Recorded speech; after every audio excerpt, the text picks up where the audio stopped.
telah berkata Imam Ahmad bin Abdullah Sakandari di kitabnya Al-Hikam sampai di perkataan yang ke-27.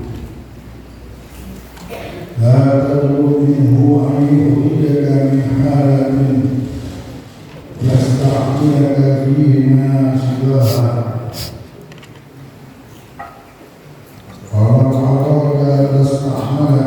min ghairi ikhrar.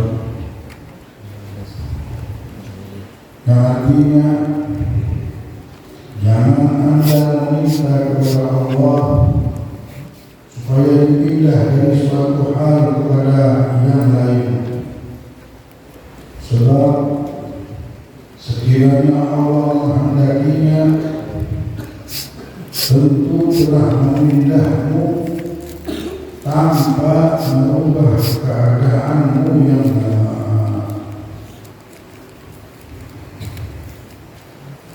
Hadirin rahimani wa rahimakumullah. Puja dan puji syukur kita hadapkan kehadiran Allah Subhanahu wa Ta'ala yang telah memilihkan segala yang kita dapatkan di muka bumi. والذي خلق ما في السماوات والأرض ويختار ما كان لهم الخير وهو يختار وهو على كل شيء قدير. Dia Allah yang menciptakan langit beserta isinya dan bumi beserta isinya, dan Dia juga Allah yang memilih manusia muncul di muka bumi ini dengan pilihan-pilihan Allah. Karena Dia Allah. Kalau tidak mengatur, kalau tidak memilih, bukan Tuhan. Raja-raja dunia saja mengatur. Kalau dia tidak punya aturan, kita bilang ini orang bukan raja. Dia raja biasa. Karena sifatnya sang raja ini mengatur. Segala diatur oleh Allah Subhanahu wa Ta'ala. Tidak ada hak kalian wahai hamba yang lemah, yang tidak memiliki kekuatan. Kita tidak punya kekuatan hamba lemah untuk memilih dan mengetahui pilihan yang terbaik untuk kita. Maka dari itu segala sesuatu yang dipilih oleh Allah itu pasti baik, sudah kita pastikan. Itulah tanda keyakinan kita sudah benar. Kita melihat benarkah yakin saya ini? Wa tamutunna illa wa antum muslimun. Jangan sampai kalian meninggal kecuali Islam kalian sudah benar. Islam kita kalau sudah benar, iman kita kalau sudah benar, selamat kita di dunia ini, selamat dari fitnah dunia, dan di akhirat kita selamat dari fitnah akhirat. Dengan apa kita menyelamatkan iman kita ini? Nah, al-imam tadi memberitahukan bahwasanya la tatlub minhu an yukhrijaka min halatin liyasta'milaka fima siwaha. Jangan anda meminta kepada Allah supaya keluar dari mana? Supaya pindah dari suatu hal kepada yang lain, sesuatu kedudukan yang lain. Allah berikan kita sekarang ini nikmat, kita minta kejadian yang lain terjadi pada diri kita. Jangan curiga dengan apa yang telah Allah gariskan kepada kehidupan kita. Karena khalaqal khalqa li hikmah wa tawa 'alaiha hikmah wa wasataha min fa'il minnah ma dara bihi fi aqdarihi qismah. Allah Subhanahu wa Ta'ala menciptakan makhluk dan penuh hikmah, dan dari hikmah kejadian apapun dia, berbentuk balakah itu, berbentuk kesusahan, kita ini susah. Siapa yang tidak mau pindah dari keadaan susah?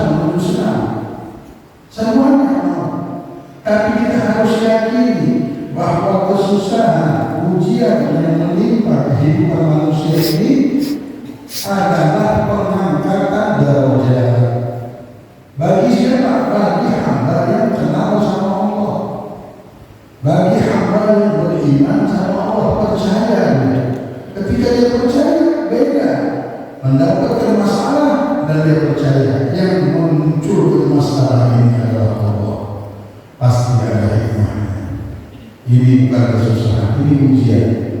Allah mengujiku dan aku harus menghadapi ujian ini. Bukan dia marah, bukan dia berdoa kenapa kalau kamu doanya? Kenapa tidak kapan sabarnya kalau langsung kabur? Kapan terangkat derajatnya kalau langsung doa kabur? Kapan jadi laki-laki kalau bisa langsung kabur? Allah Subhanahu wa Ta'ala terkadang mendidik seseorang itu dengan ujian ini untuk mengangkat derajatnya. Dia minta jadi orang yang kuat, akhirnya Allah ada batu, ketemu batu terus, akhirnya dia jadi kuat, diberikan syarat sama Allah. Orang mau sukses, mau jadi orang kaya, mau jadi pedagang, Allah ketemukan dengan perdagangan. Tipu daya, kena tipu lah, kena beli orang, kena ini. Tapi habis kejadian-kejadian tersebut dia pintar. Memang perjalanannya pedagang yang sukses menghadapi penipu mesti. Kalau belum pernah menghadapi penipu, tidak bisa sukses. Jadi jangan pernah putus asa dan jangan pernah merasa sial ketika mendapatkan ujian. Ujian bukan kesialan, ujian ini pengangkatan darajat. Orang berkata bilang Anda bisa sampai masalah itu sendiri yang menyerah sama kita. Bukan kita yang menyerah, orang muslim, orang sudah percaya sama Allah, ada masalah di hatinya terus. Dengan apa? Dengan keburu, dengan ketakutan, ada kesabaran. Ini hidup kunci kita. Kunci kesuksesan itu sabar. Itulah orang harus punya ini barang. Jangan sampai tidak punya sabar. Mau sukses di keluarga harus ada sabar. Mau sukses di rumah tangga sabar. Mau sukses berdagang sabar. Orang buka toko 10 tahun, 20 tahun sukses karena sabar. Apapun jika ada sabar, selamat. Itu orang takut kalau anaknya, muridnya, keluarganya tidak punya sabar. Kalau sudah ada sabar, kita bingung. Ada orang bangga bisa marah-marah, bisa mukul orang, tidak sukses. Anda orang itu tidak akan jadi orang besar. Kalau sudah urusannya marah terus.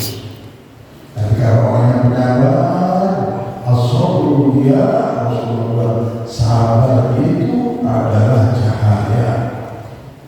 Orang yang sudah sabar berlaku orang bilang, tapi kalau sudah kerja di orang kaya lampu gitu. Dah punya lampu. Kalau orang tak punya lampu, nanti orang kata aja mati, kayak demo. Umurnya pendek. Dan siapa yang mau dekat sama orang yang tidak sabar? Tidak bisa dekat. Tapi kalau orang sudah sabar, banyak temannya.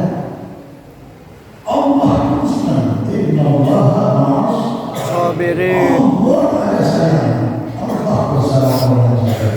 Inna ma yuwaffas sabirun ajrahum bighairi hisab.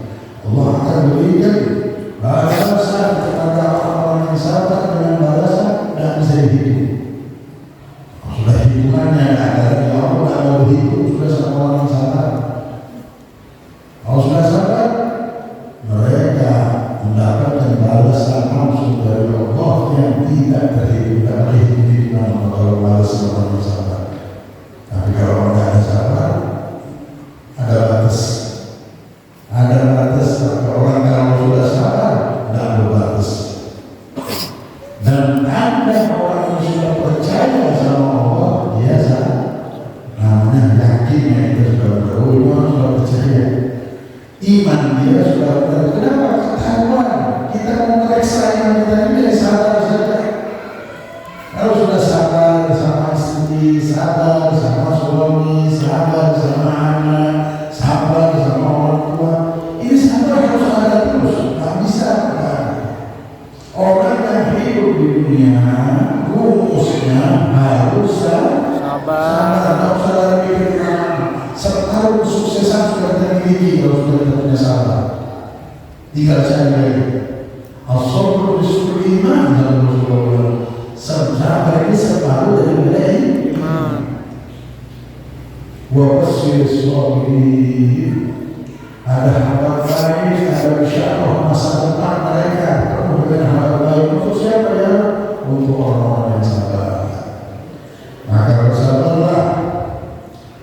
Nah, ketika manusia ini terkadang dibisiki, ditekan oleh ego dan hawa nafsu dan benda-benda alam-alam hawa nafsu ini, mereka kadang-kadang mau meminta kepada Allah supaya dipindahkan dari keadaan ini menuju keadaan yang lain, karena belum mengerti dengan hikmah yang Allah turunkan di setiap kejadian. Kalau orang yang sudah percaya sama Allah, dia sudah serahkan sama Allah. Terserah yang penting kalau ada nikmat syukur, kalau ada bala sabar. Namanya mau diangkat dalam jalan. Mikir punya itu udah jalan. Kalau ada, ayo. Kalau ada sudah Allah menunggu kita. Jadi tidak ada orang di dalam hidup ini. Karena dunia ini bukan tempat tinggal, tapi tempat Allah mau menulisnya. Dia berhukum ayyukum ahsanu amala. Allah lihat siapa yang paling kita berbuat baik. Nah, tetapi jika ada sesuatu tadi yaitu ini meminta Allah pindah keadaan ini kepada keadaan yang lain, maka Imam menegur. Beliau katakan, "Falau taradaka lasta'malaka min ghairi ikhraj." Wahai manusia yang minta dipindahkan keadaannya, sebab sekiranya Allah menghendakinya, yang kau inginkan itu kalau Allah hendaki, tentu telah memindahmu. Pasti Allah akan memindahkannya. Tapi Allah belum mau. Pasti ada sesuatu. Kalau Allah belum pindahkan juga keadaan kita ke keadaan yang lain, belum dikabulkan juga doa kita, belum turun juga pertolongan kita, Allah hanya punya rencana yang lain. Mungkin rencananya itu Allah jadikan di akhirat ada sesuatu yang akan kita lakukan, atau di dunia ini Allah gantikan hajat yang lain. Harus kita berpikir dan tidak memaksakan keinginan kita harus pindah. Hingga di sini diceritakan bagaimana dalam hikayat ada seorang soleh biasa bekerja dan beribadah. Ini orang soleh biasa bekerja, padahal orang soleh. Dia bekerja dan dia juga beribadah. Bukan beribadah terus sampai akhirnya. Dia kerja, dia beribadah. Lalu dia berkata, andaikan aku bisa mendapatkan untuk tiap hari 2 potong roti, niscaya aku tidak susah bekerja dan melulu beribadah.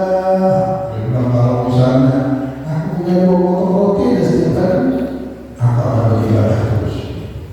Dia ingin keadaannya itu Allah ubah. Allah sekarang masih menunjuk dia untuk bekerja dan beribadah. Tapi dia masih mengunggulkan, memberikan satu tanda belum percaya sama Allah. Kalau kita sudah dapatkan keadaan, saya mesti kerja dan saya mesti beribadah, dua-duanya mesti saya lakukan. Sudah lakukan aja sampai nanti datang waktu pertolongan Allah. Kalau memang Allah memberi kita rezeki yang barangkali seperti itu beribadah saja tidak sampai bekerja. Tapi terkadang kasih sayang Allah lah yang mengetahui sifat kita. Kalau orang ini bekerja saja, beribadah saja, nanti dia jenuh. Maka diberikanlah mainan bekerja sama ibadah. Allah sayang. Dan apakah kita dengan ini tidak bisa dekat sama Allah? Bisa dekat sama Allah. Kalau Allah mau mendekatkan dirinya sama kita, walaupun kita di pasar, hati kita dekat sama Allah. Tak perlu banyak orang Allah, dia ke pasar, dia duduk sama keluarganya, tapi hatinya bersih.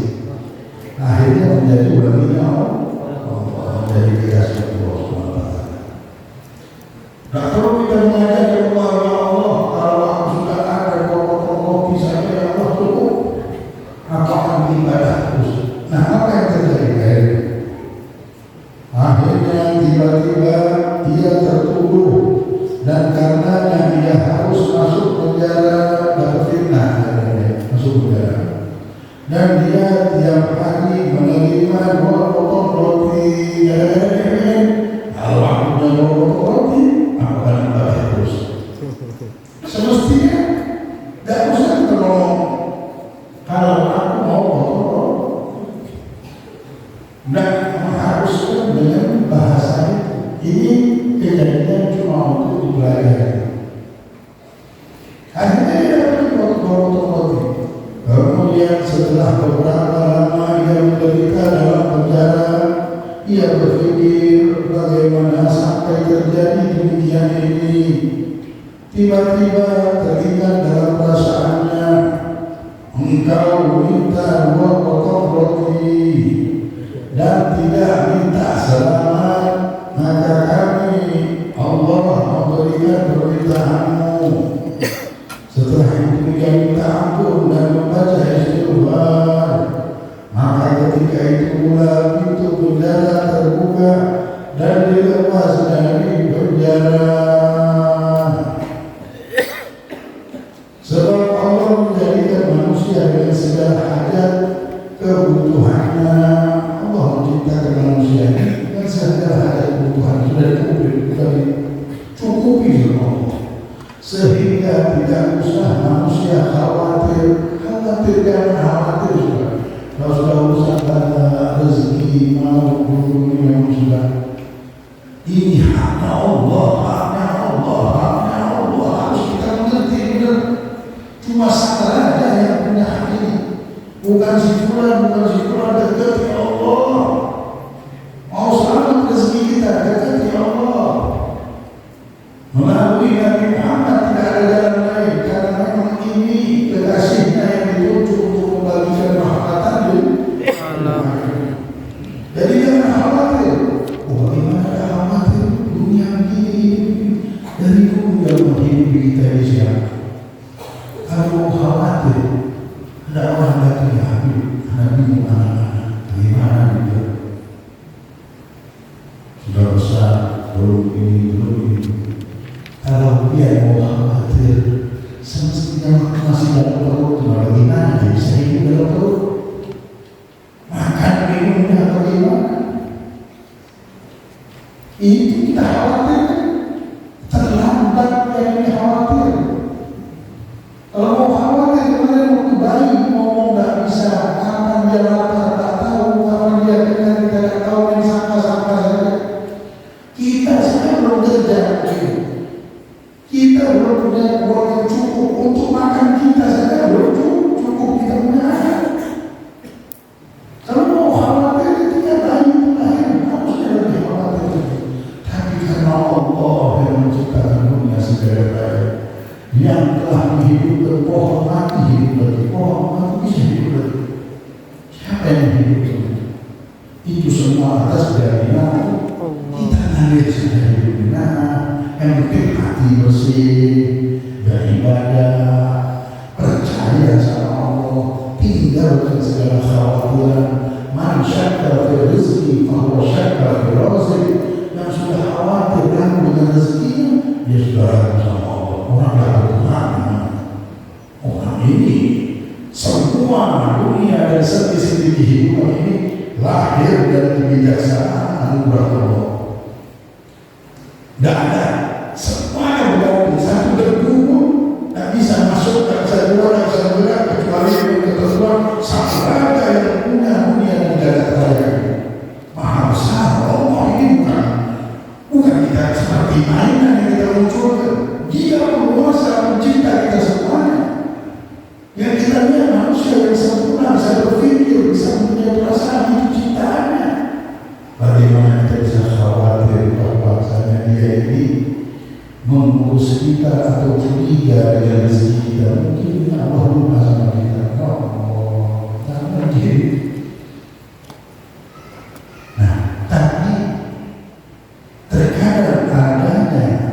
ujian dalam kehidupan ini tidak ada lain. Itu Allah mau memberikan ilmu sama kita, mengangkat derajat kita. Lihat apa kata saudara kita, sehingga tidak usah manusia khawatir. Jangan khawatir wahai hamba Allah, atau ragu atau jemu terhadap sesuatu pemberian Allah, meskipun berbentuk penderitaan bala, walaupun bentuknya bala yang makasih. Pada dohirnya itu dohirnya saya bala, dohirnya jangan tertipu kalian seharusnya ini, sebab hakikatnya nikmat yang besar. Biasanya dari ujian itulah kita dapatkan mustika nanti. Kita mendapatkan nikmat yang besar bagi siapa yang mengetahui hakikatnya. Kita sudah tahu ketika kita perintahkan menyuruh anak kita nak sabar. Apa dulu itu susah, tapi sukses saja. Nah, dan kamu ini nak sabar saja. Dia ini untuk ini istri saya begini, ini anak saya begini, saja sabar. Apa dulu itu, tapi jangan sabar sampai baik sukses dalam apa dia. Dan kesuksesan berarti kita dapat keselamatan. Kalau kita selamat berilmu, orang kalau berilmu itu lain. Ada orang sukses lain, mulutnya seperti kebun binatang. Apakah orang sukses? Kita tahu. Siap, punya duit banyak, punya harta, punya kedudukan, tapi ada ilmu, bodoh. Siap. Jadi ngomongnya tahu semuanya. Ini ilmu.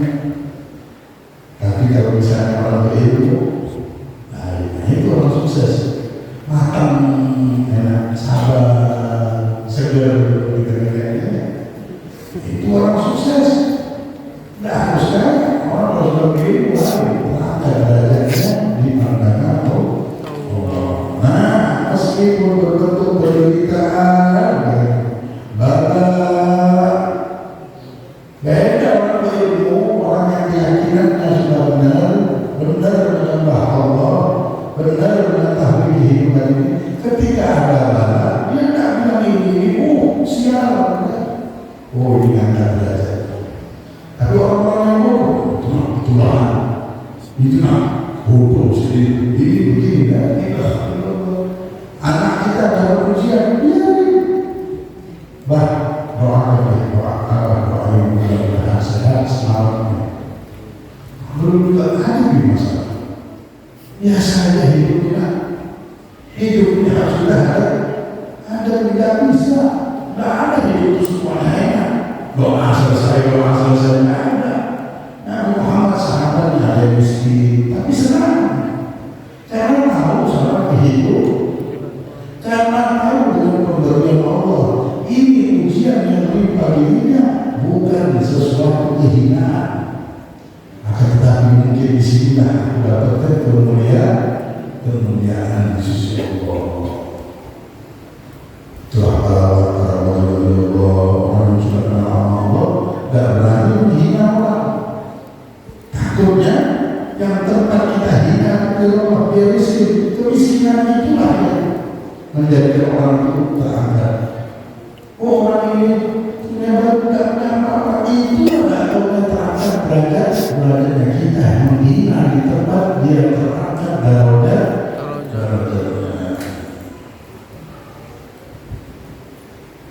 Sebab hakikatnya nikmat, hakikat bala itu nikmat besar bagi siapa yang mengetahui hakikatnya. Sebab tidak ada sesuatu yang tidak terbit dari rahmat, karunia dan hikmah Allah Ta'ala. Semuanya muncul dari Allah. Mudah-mudahan Allah beri kita pemahaman yang benar, keyakinan yang benar, sehingga dunia dan benda-benda nafsu tidak bisa menjaga pikiran kita, jiwa kita, dalam yang bercahaya, pikiran kita pikiran yang bercahaya, tidak bisa dunia yang hina yang rendah ini kita terangkat derajatnya sudah melihat kebesaran dan keagungan Allah, kehidupan yang hak, kehidupan yang penuh rahmat. Allahumma hdina bihudak wa la tudillina bi siwak wa la taj'alna mimman khalaqa a'rafa wa asar. Hasbunallahu wa ni'mal wakeel, ni'mal mawla wa ni'mal nasir, wa la hawla wa la quwwata illa billah. Bismillahirrahmanirrahim.